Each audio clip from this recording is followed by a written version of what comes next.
Welcome back to News Check. Thank you so much for keeping it KBC Channel 1 on the second hour. As I mentioned earlier, is that we're looking at the deeper details of the affordable housing.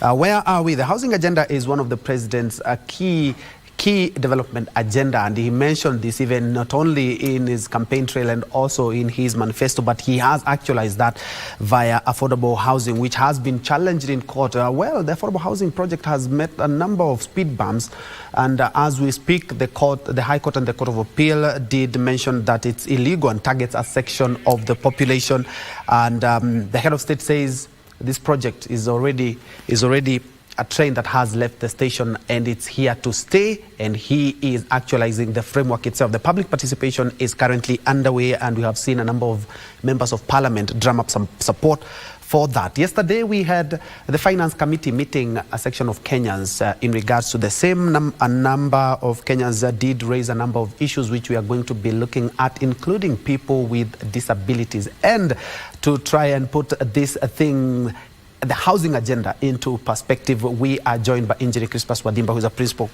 consultant infrastructure project, which is one of the key agendas of President William Ruto. I would like to pick your mind on the current public participation. And Karibu, we haven't met this year. Thank you so much, you, Trevor. I'm glad to be here. Happy New Year. It's been a while since I've been here. Yes, but I'm happy.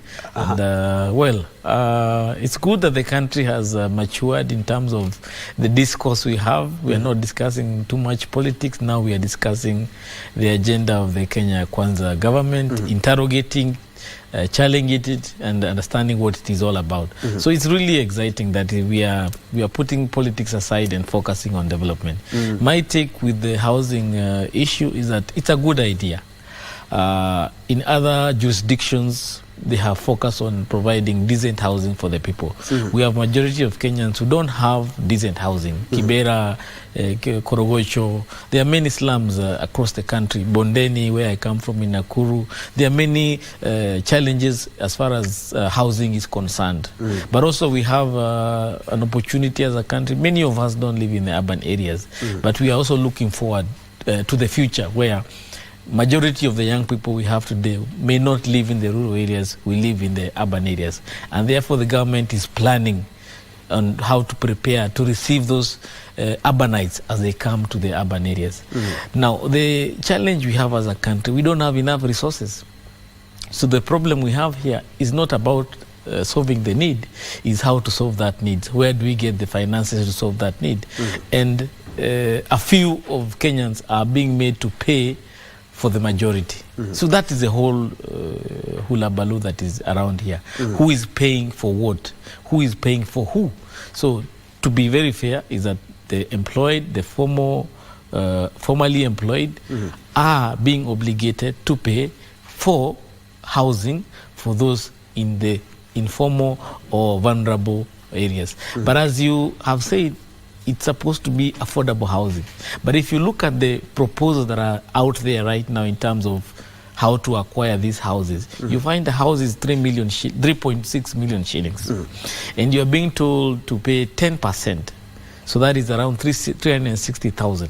So what is left for you to pay in the, I don't know how much time, is around 3,240,000.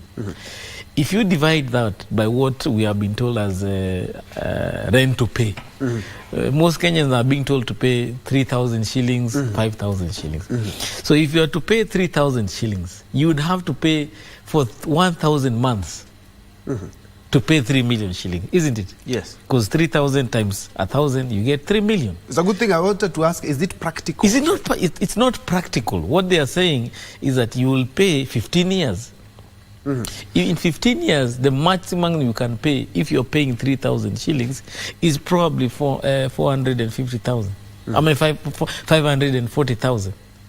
So still after 15 years, you've not been able to pay even 30-40% of the value of the house.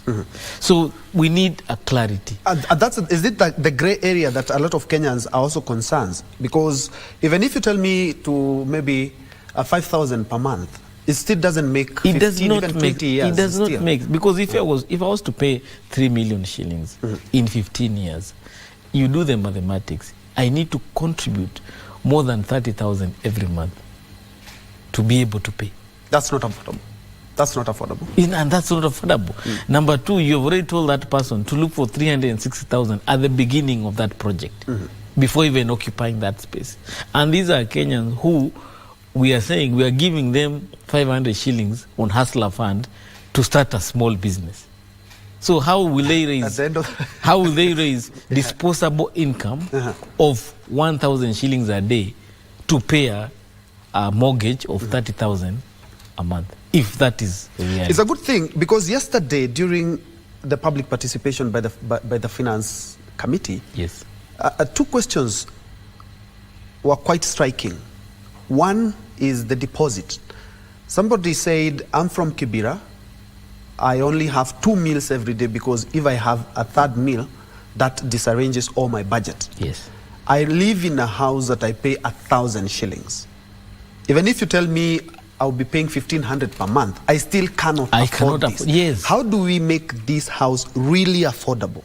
So the question everybody is asking themselves, including myself, are we really building these houses to sell to the vulnerable at a discounted rate? And if it is discounted, who is paying for what they are not paying? Because if you are going to give these people a house at 3,000 shillings for 15 years, we need to do those numbers.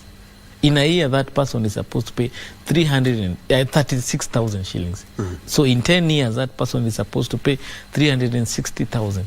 So in 15 years, that person is supposed to pay 540,000. So if this house is going to cost 1.5 million shillings, who is going to pay for the balance of 1 million?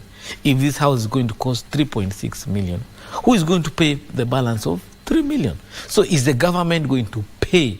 Are these going to be subsidized housing? Are we taking public land, giving it to private people who, yes, we have agreed they are vulnerable, and giving them money to pay for a house, our hand-earned money as taxpayers, to lift them in terms of their status? Are we giving social housing, not affordable housing? Because social housing is where government says we are spending these billions to lift the masses, and we don't expect them to pay. But if you're taking taxpayers' money and telling them this is housing levy, affordable for people to go into the market and buy, then we are not being transparent. And that's a challenge we are having with a lot of the policies with this government, that things are not adding up. G2G was not adding up. Now affordable housing is coming out. It's not really affordable. It's probably free houses and how are you going to determine who is getting that house? And I think this is the reason why the court said, the High Court said that levy lacks comprehensive legal framework, and said it violates Article 10, 201, 206 and 2010 of the Constitution. And we are talking about people who low-income earners. At the end of the day, even if I'm able to raise the amount, what happens if somebody dies? What happens if somebody is incapacitated, either by an accident or something? Does this house revert, or is unable to pay completely? Does this house revert back to the government? Or this is a framework that even the court said that there is no framework in regards to affordable housing? Ideally today, if you go to a bank, if you secure a mortgage or a loan, term loan for that matter, the bank asks you to take what we call credit life insurance. So I'm assuming whoever will receive this house will have to be insured. In the event he's not able to pay, the insurer will pay the rest of the money. We haven't had anything. But we have not had. See, that's the whole issue, is that this whole thing has so many gray areas that any person who you crack the numbers, you look at the text, you don't see clarity. And that's what we are asking the government. Can you give us clarity? So that even if you're going to champion for you this agenda as experts, please let us be able to understand what your thinking is all about. But they don't want to allow experts into this conversation. They just want to do things in their own. I spoke to somebody in private and asked, you guys are selling these houses, affordable housing. They told him, we have done 2,000 houses. 1,000 are for the government, for the affordable housing program. The other ones are asked to sell to the market. So if you have your money, come and buy from us. But if you want to go to Boma Yangu, go and log in and buy. Then I ask you, so who is going to pay you for the 1,000? The government has already paid us. So already money is being taken from taxpayers to pay for something. And therefore, we as Kenyans have already paid for these things. So we have a challenge. And who is going to pay the final bill for this? Is it the vulnerable? Is it those low-income people, or is just the taxpayer? We need that clarity. And I'm looking at the housing agenda. Of course, I would also want to own a house here in Nairobi. I don't have one. Yes. And looking at my payslip, and I'm quite sure I can get a Boma Yangu. What about somebody like Engineer Wathiba, who I'm quite sure has deep pockets and he can be able to purchase a number of houses? This will disadvantage a number of people. How do we ensure that if it's Njoe, he gets the one house that he's paying for? If it's Engineer Wathiba, he gets the one house he's paying for. People with deep pockets might misuse this opportunity and buy houses to later on resell these houses. Well, you see, as a country, we have a lot of ways to mitigate from such a scenario. Anybody who is going to qualify to buy these houses must be a taxpayer. So you have a KRA PIN. And KRA means you pay payee. And payee shows how much you earn. That's a very easy way for the government to vet that as long as you want to apply for these houses, you must present yourself with the Kenya Revenue Authority PIN, showing the taxes you pay, which shows the salary you earn, and therefore you qualify. And a KRA PIN will entitle one house to one KRA PIN. Very simple. So government will be able to lock anybody who wants to present himself for buying multiple units. But I know there are those who will use the vulnerable to buy those houses.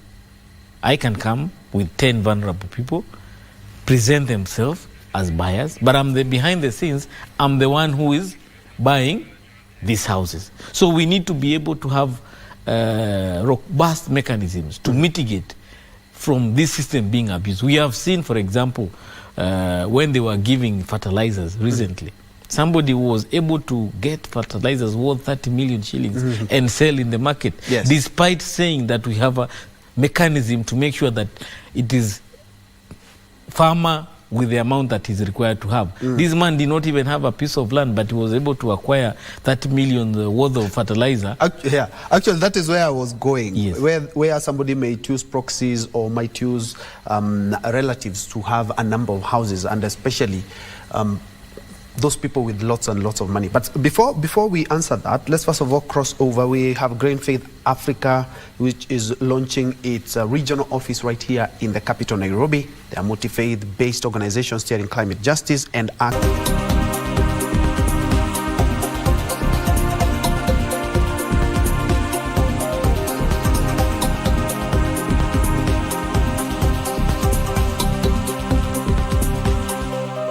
In case you joined us, this is KBC News Check. We are looking at the affordable housing agenda.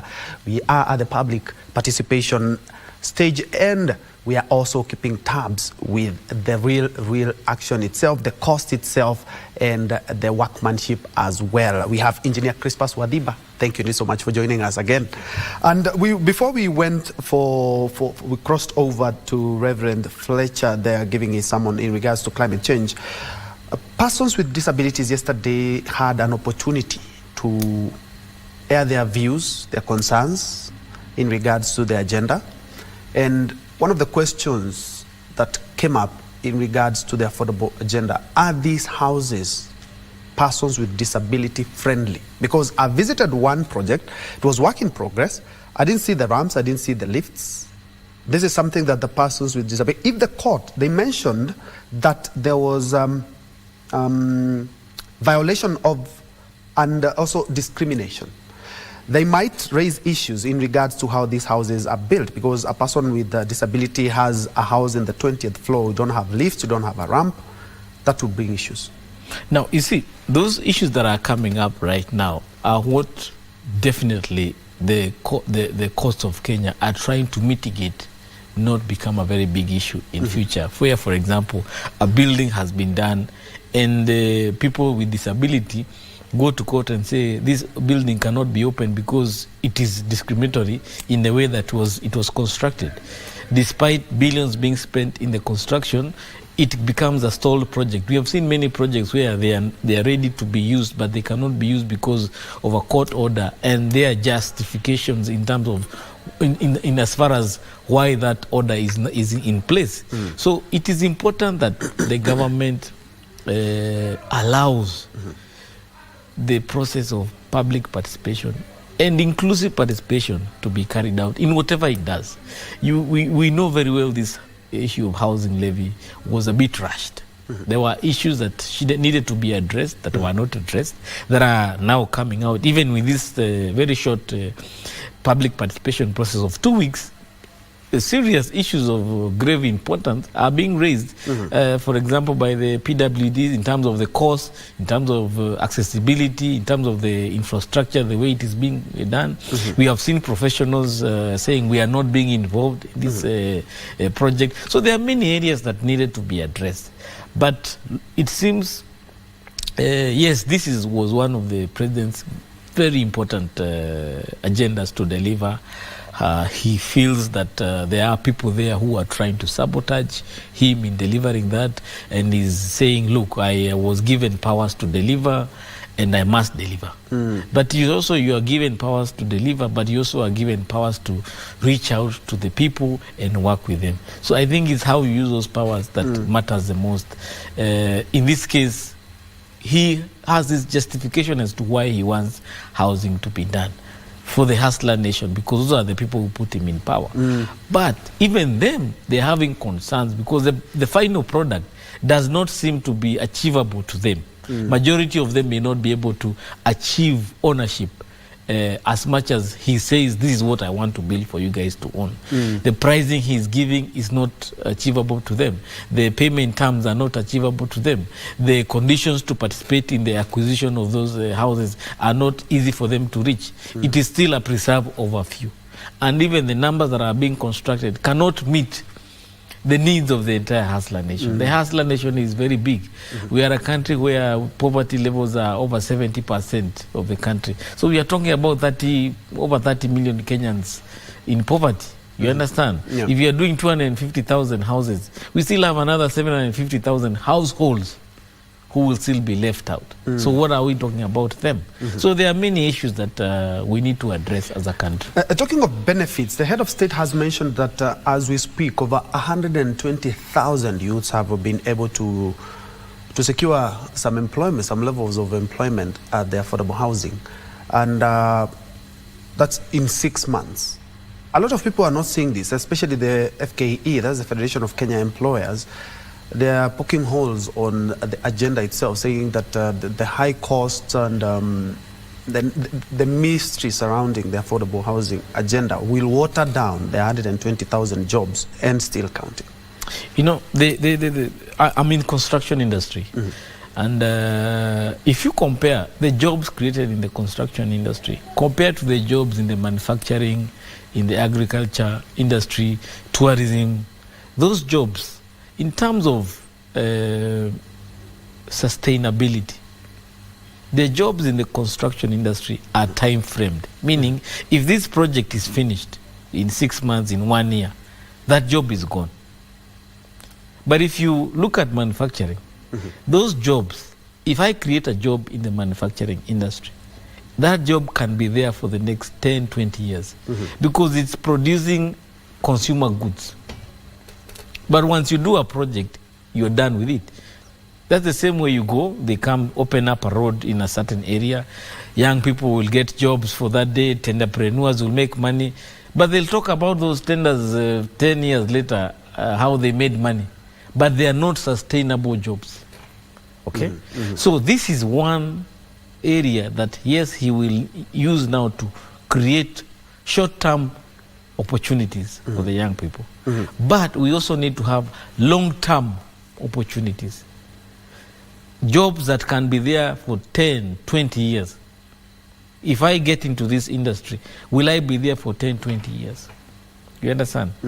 And that's what the FKE say, because the FKE, most of the members of the FKE are manufacturing sector. There are people in the media, there are people in the tourism sector, there are people who industries have been there for 10, 20, 30 years. Banking industry, they have been able to create jobs and expand the number of jobs created. They are sustainable jobs. They are jobs that can meet one generation after the other. So that is where the disconnect is. And the head of state did say that not only are these houses affordable and going to change the landscape, the house ownership in the country, and a number of Kenyans are not quite comfortable with the 1.5% deductions. Actually, it was 3. It was halved by Parliament to about 1.5%. That is the 1.5%. That is the number that we are working with. That shows that the government still needs a lot of money. We have seen the expressway, that is a PPP. Should we involve other partners in this endeavor to ensure that we have the houses that we need and the sufficient capital that is required? Because it's a big project. You see, if this project was designed in a way that it is the private players coming to build houses, then financial institutions become the intermediary between the buyers and the seller, it would have been very easy, because you would have looked at where are the costs for what makes housing very expensive in Kenya. So you say land is a problem, approvals by government are a problem, consultants are very expensive, taxes on the materials are high. So if you want to make these houses affordable and you want to cut the cost from 100% by 40%, how do we do away with this, or how do we reduce this? Then once you reduce this, you tell the developer, if you do these houses under this affordable housing scheme, you should not sell these houses at the market price, because we have already mitigated, or we are able to reduce a number of costs that other players don't have. And therefore, when you sell this house, you sell at a discounted rate. Then you tell the financier, if you're selling your financing to your buyers, what are your costs? What are those costs that make your financing very high? We are going to reduce that cost, so that when you sell that money to buy this house, the people buying it buy at a discounted interest rate. Then you bring all these people together, you'll find that industry is sustainable. In the sense that I will look for government to help me get the land and the concessions, the rebates that the government has provided. Then I'll also ask the bank, look for your customers, who bank with you. Give them this house which is affordable, and you should avail it to them under the concessionary interest rates. And we sell these houses together, both the banks and the developers, and the government will be there to secure this whole ecosystem without having to tax people. But now that we want to tax people, and we are already there, we need to agree that this is not about affordable housing. This is social housing, where you will be taking people who are vulnerable, you give them free housing or subsidized housing, and they stay there. And there's some level of partnership, talking about PPPs, there's some level of partnership because counties are providing the land, the government is coming up with the raw materials and the labor, and housing is more or less a devolved unit, right? Should we have more partnership with county governments in regards to the same? Because at the end of the day, we need these houses completed and affordable. Well, if you look at the housing, the county governments, to be very honest right now, most county governments don't have the technical capacity to deliver some of these massive projects. You've seen buildings collapse within those counties where they have jurisdiction, and they still blame the national government for those failures, meaning they still don't have the capacity to control development and make sure that development within the area is of the required standards. We have seen where so-called county engineers with fake papers. We have seen where an engineer, quack engineer, has approved 500 projects He has no human capacity to attend to all those sites. So in terms of counties doing these things, we still have challenges to address as county governments to be able to have that. And if we are able to address that, then we can be able to roll out this kind of project. But the issue of PPEs, the private public partnerships, there is a policy, there is a law in place. If we use that as part of the affordable housing deliverable framework, then we will not have a lot of this problem. Many of the Kenyans who really want housing and affordable housing, and they have regular income, they would participate in that program. But we need to say some of these projects will be social housing projects where it is for the poor who cannot even afford. We are giving them those houses. Yes. And we also be looking at the private sector to know, as the mortgage companies, are they going to benefit or are they feeling the pinch? Because these houses are far much cheaper than the market rate. We'll be touching that. But for now, let's first of all cross over to Parliament. As I had alluded to earlier, is that the Finance Committee is still having the public participation sessions. Let's first of all cross over to Parliament and listen into the public participation exercise that currently.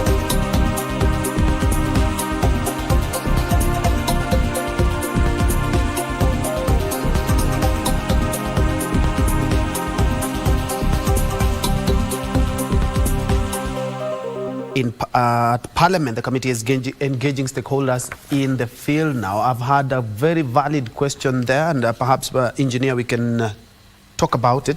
How long the fund is supposed to run? Could be 5, 10 years, 20 years. What if another government comes? There will be maybe some stalled projects. What happens?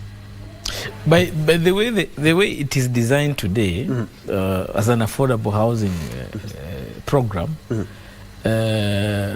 where those who own these houses are supposed to acquire them at a commercial rate and not subsidized or free rate as in other jurisdictions where such funds are perpetual and every generation is entitled to a house as long as they qualify. The housing levy, the housing fund as is designed today in Kenya, it ought to have a time frame where now it is supposed to now generate its own revenue to sustain itself in future. As opposed to ask to the continued deductions. Exactly. It's supposed to be, it reaches the point where it is matured enough, it is enough assets out there to be able to attract affordable credit and continue sustaining the expansion of that program. But if it is a social program, then it's supposed to be a perpetual where generations to come will benefit if governments don't change in terms of the economic plan for the country. Yes. To another question, where what happens to mortgage companies? There will be a lot of houses. They are also Kenyans. They are in business as well. Are they being complemented, or is it a competition?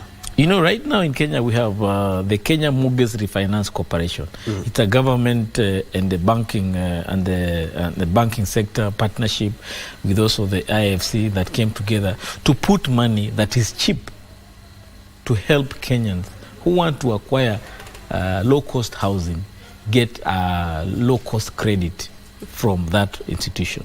And therefore Kenya Mortgage Refinance Corporation is able to lend to banks who also lend to their customers at fairly discounted rates, as long as the house you're buying is within a certain bracket, which is referred as affordable, which is I think less than 6 million shillings per unit.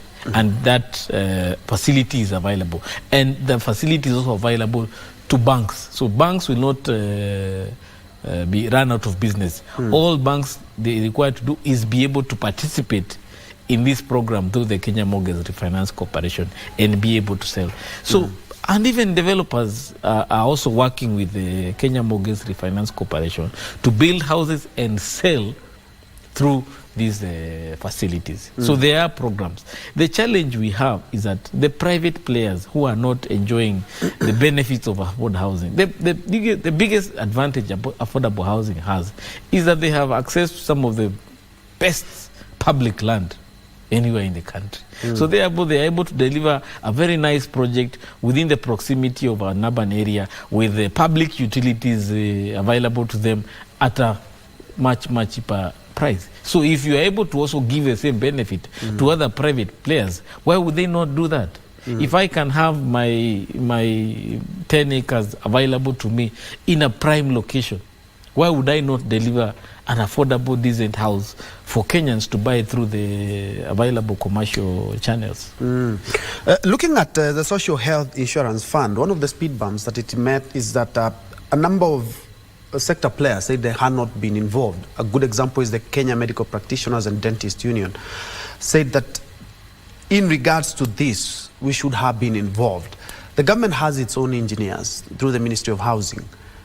What about you as a board, engineer, is it IEK? There is the ABK and the IEK. Yes. As IEK engineers, is the society, ABK is a regulator for engineers. As engineers, have you been involved?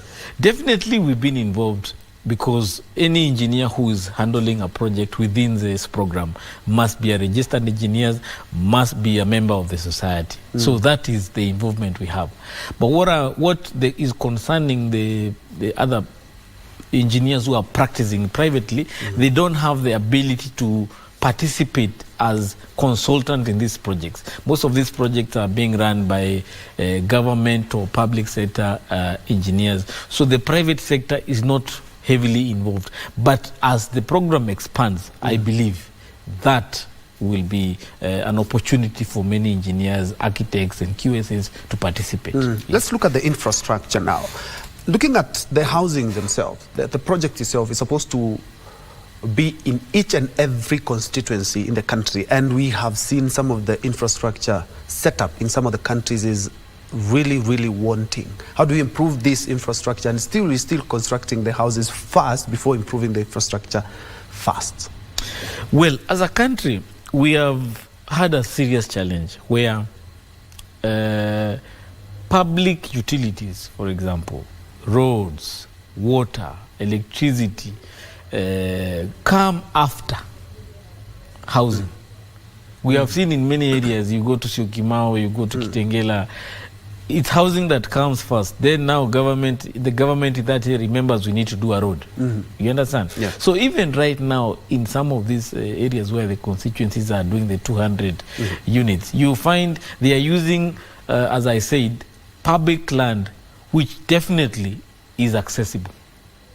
But if we scale up those numbers, you'll find that we'll have to now to locate some of these houses in areas where the infrastructure is not there. And therefore the government will have to do that infrastructure to make that areas accessible. If, for example, in my area in Nakuru, Bahati, they are doing it where there was a DC office.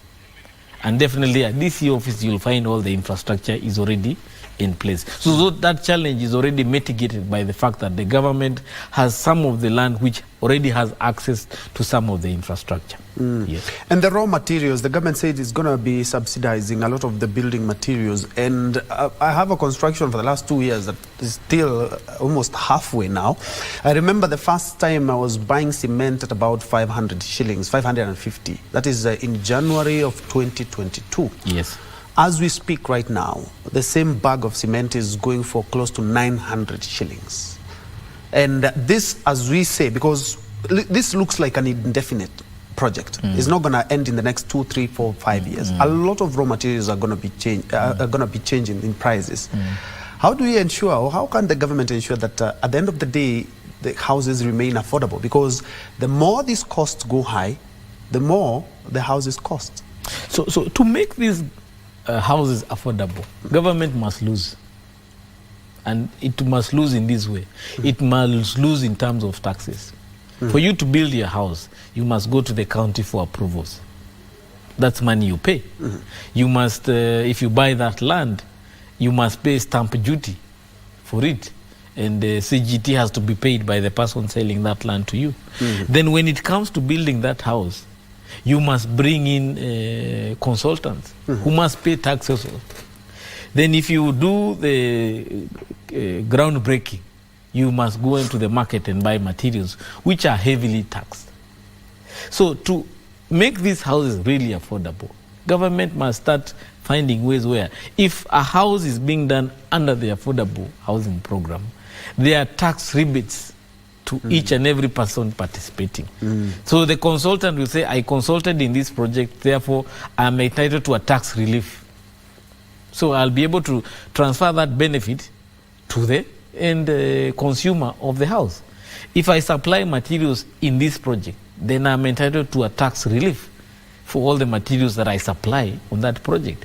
And therefore I can transfer that benefit to the end user. So you'll find a bag of cement today is going at 900 shillings. If the taxes are reduced or there is a tax rebate for that project, probably that bag should go at 700 or 600 shillings. But without those tax rebates and tax reliefs, it will be very hard to achieve the element of affordable housing. And with the inflation that we are experiencing today, it's also very hard to have those prices static, remaining there, when you find prices of materials are changing every day. Yes. And talking about 120,000 jobs, especially on the TVETs, let's first of all cross over the Dr. Esther Moria, the PS TVETs, is currently addressing a function.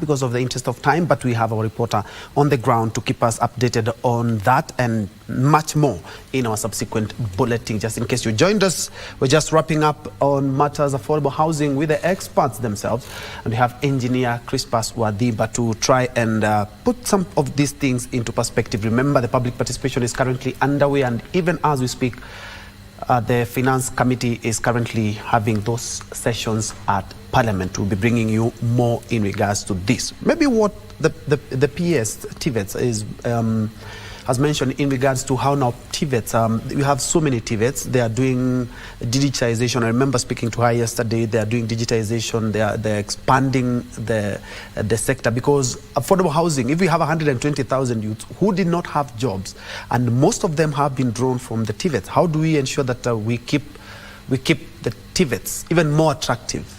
I was saying here earlier that mostly people who do TVET courses, mostly during my time, it was those people who did not score very high grades. But now that mentality has changed. How do we even make them more attractive so that we may feed into the affordable housing agenda as we wrap up? Well, you see, with the new curriculum, the CBC, this program works very well with TVETs, because what the CBC program does, once you finish junior secondary, you are taken to a high school or a senior secondary, where the speciality that you've been identified to be strong in, the area of strength that you have, is where you'll be taken to in terms of the high school, in terms of the higher education, I mean secondary school you're pursuing. Once you finish your secondary school, having spent a great deal of time, for example, in sciences, in engineering, in art and whatever, then you will now go to a TVET, for example, knowing very well what you want to pursue. And those who are going to go to the university, also they'll go knowing what they want to do. So TVETs will have to be ready to receive a great number of CBC graduates who really understand what they want. A lot of the people who end up in TVET, some of them they end there because they were told you did not score very well. But right now we are going to have people who are going to TVET knowing very well, I want to be a fundi, I want to be a mechanical technician, I want to be an electrical technician, because that's what I've been doing for the last 3 years in the high school.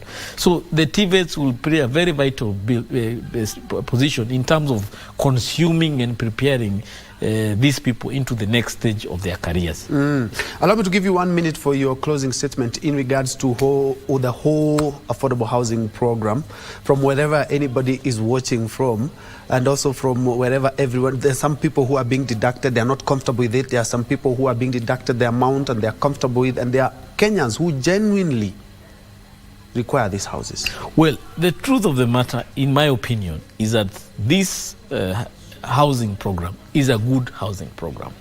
The way it is designed, the way it is being executed is very good. The only challenge is the financing part of it.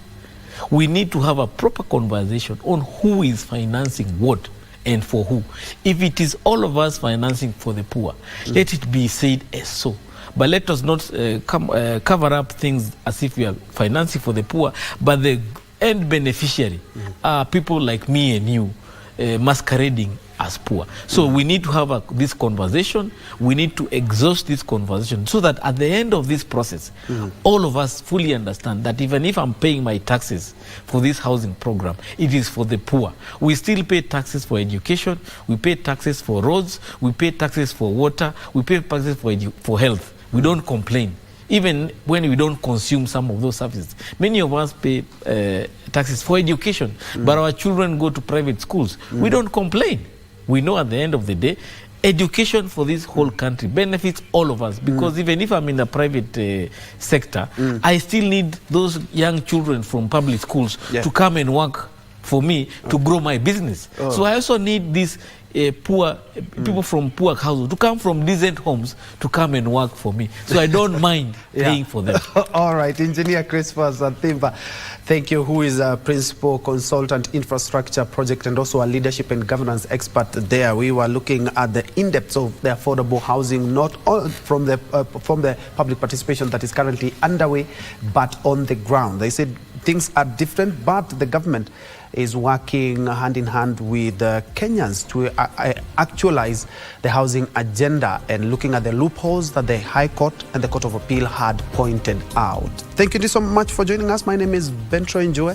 Susan Thuku has been a sign language interpreter. Earlier on, we had Byron Abudi. I'm giving the baton to the Swahili desk for Kurunzi Mashinani and Tamrini.